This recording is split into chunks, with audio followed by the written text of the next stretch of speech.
안녕하세요. 부동산 사기당했던 경입니다. 7월 15일 뉴스를 볼게요. 자, 이자 고통은 이제 시작에 불과하다. 연말 더블링 공포가 나온다. 내용을 볼게요.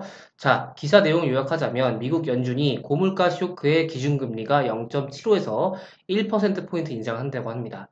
자, 이게 자이언트 스텝인데 지금 뭐 울트라 스텝 얘기가 나오고 있죠. 그래서 울트라 스텝을 올릴지도 모른다. 이렇게 보고 있고 왜냐면 지금 6월 소비자 CPI가 미국이 지금 9%가 나왔기 때문에 놀랄 수밖에 없겠죠. 그래서 한국은행도 발맞춰 빅스텝 이어서 연말 3%까지 상향 지속이다.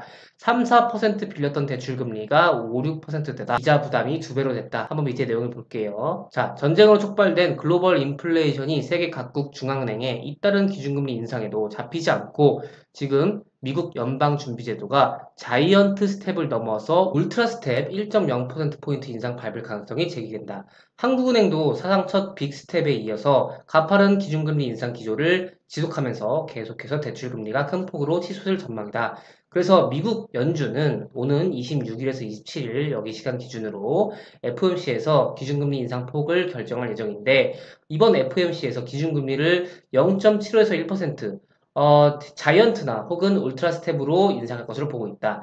물가가 급등하면서 지금 자이언트 스텝을 밟았는데도 물가 급등하다 보니까 울트라 스텝을 밟을 것이라는 관측에 무게가 실린다고 합니다. 자, 그 이유는 자이언트 스텝을 밟았음에도 6월 소비자 물가지수 CPI가 전년 동월 대비 9.1% 상승했기 때문이죠. 그래서 기존 다우존스 추정치인 8.8%를 상회하면서 81년 이후 41년 만에 최고치라고 합니다. 이 41년이라는 게 굉장히 이렇게 보면 감이 안 올 수도 있지만 81년 이후니까 81년 이후에 처음이다. 최고치를 기록했다. 이렇게 보시면 조금 더 와닿을 수도 있겠죠. 그래서 치솟는 물가를 잡기 위해서 이 기준금리를 큰 폭으로 올리면 우리나라도 일정 수준 보폭을 맞춰야 하는 상황이죠.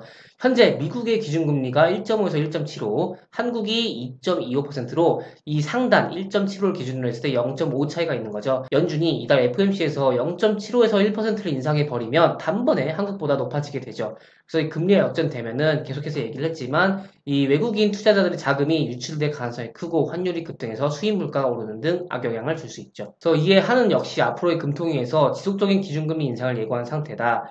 이달 사상 첫 빅스텝 이후 연말 2.75에서 3%를 예상했지만 미국 등 대내외 변수에 따라서 더 높아질 수도 있는 상황이다. 그래서 지금 한미 금리 격차가 22년 지금 7월에 우리나라가 2.25가 됐고 미국도 이제 올릴 수 있는 가능성이 있는데 여기서 얼마나 올릴지 그게 관건이겠죠. 자, 상승폭을 보수적으로 생각하더라도 기준금리 인상 기조에 따라 대출금리는 더 가파르게 뛸 전망이다.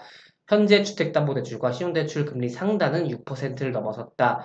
연말 기준금리가 만약에 기준금리가요 3%대에 이르면 대출금리 상단이 7, 8% 달할 것으로 예상된다. 그래서 본격적인 금리 인상기에 돌입하기 전인 지난해 상반기 2, 3%대 이자로 받을 수 있어서 대출이 올 연말이면 5, 6%대로 2배가 되는 거죠. 그래서 주담대 3억 원을 40년 만기로 원리금 균등 상환 방식으로 했을 때 3% 금리에서 월 이자액이 45만 원인데 매달 원리금 107, 총 이자는 2억 1,550만 원인데 만약에 여기서 같은 조건에서 금리가 5% 오르면 이자만 82만 원이 되네요. 거의 2배가 약간 안 되긴 하지만 월 평균 납입액은 145만 원, 이자 총액은 3억 9,436만 원에 달하게 된다고 합니다. 그래서 금리가 2%포인트만 올라도 이자가 2배 가까이 불어나면서 대출 당시 고정금리보다 낮은 변동금리 선택한 차주들의 부담은 갈수록 급증하고 있다. 그래서 예비 수요자인 청년층과 신혼부부들 역시 이 높아지는 금리의 대출을 통한 내 집이나 전셋집 마련 대신 월세를 택하는 경우가 빠르게 늘어난 추세라서 지금 월세가 급증하고 있죠. 그래서 아마